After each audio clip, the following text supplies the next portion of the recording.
આજે મારે એક એવા યુવાનની વાત કરવી છે જે યુવાને પોલીસની ભરતી પરીક્ષા સફળતાપૂર્વક ખૂબ સારા માર્કે પાસ કરી લીધી છે, તેમ છતાં હજુ પણ ન્યાય માટે ઝંખે છે.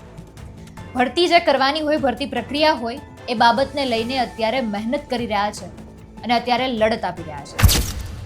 નમસ્કાર, આપની સાથે હું આકાંક્ષા. તમે જોઈ રહ્યા છો રાજકોટ. આજે હું યુવાનની વાત કરી રહી છું. એ છે બનાસકાંઠાના વાવ તાલુકાના ખીમાણા પાદર ગામનો યુવાન. તેનું નામ છે ગોહિલ સેંધાભાઈ ગણેશજી. સોશિયલ મીડિયા પર અત્યારે પોતાની વાત રજૂ કરી. એક વિડીયો સામે આવ્યો અને વિડીયોમાં તેણે પોતે આખી પરિસ્થિતિ શું નિર્માણ પામી એની વાત કરી છે.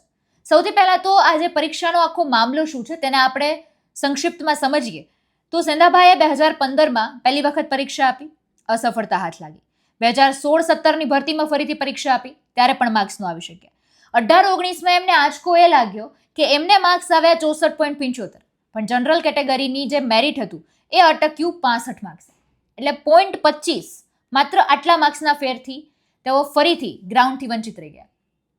અને એટલા માટે જ 2021-22ની ભરતીમાં તેમણે ફરીથી પરીક્ષા આપી, ખૂબ સારા માર્ક્સ મેળવ્યા, 89.30 માર્ક્સ મેળવીને ગામ, પરિવાર, બધા લોકોનું નામ રોશન કર્યું. પછી અહીંથી એક આખો ઘટનાનો વળાંક આવી જાય છે.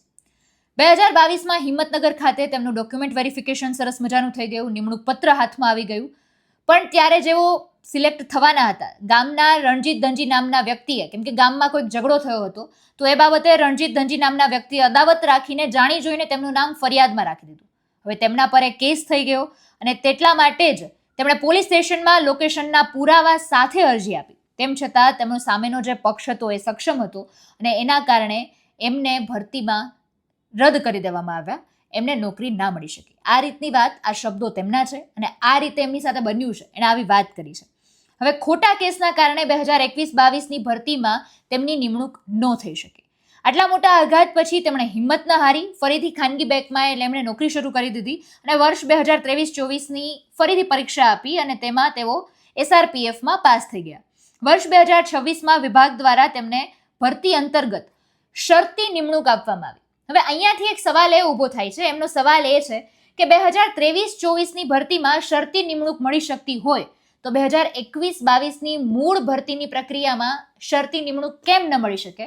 આ સૌથી મોટો કાનૂની સવાલ એમને થયો અને એટલા માટે તેમણે ગુજરાત હાઈકોર્ટમાં પિટિશન દાખલ કરી. હાલ ગુજરાત હાઈકોર્ટમાં તેમનો કેસ પણ શરૂ છે.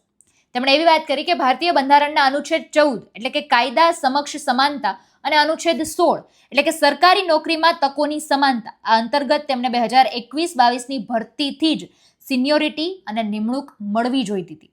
સોશિયલ મીડિયાના માધ્યમથી ગુજરાતના તમામ યુવાનો અને સરકારને તેમણે અપીલ કરી છે કે સમાજમાં કોઈ નિર્દોષ વ્યક્તિ ખોટા કેસના કારણે લડાઈ માત્ર એક નોકરીની નથી, સત્ય અને ન્યાયની છે.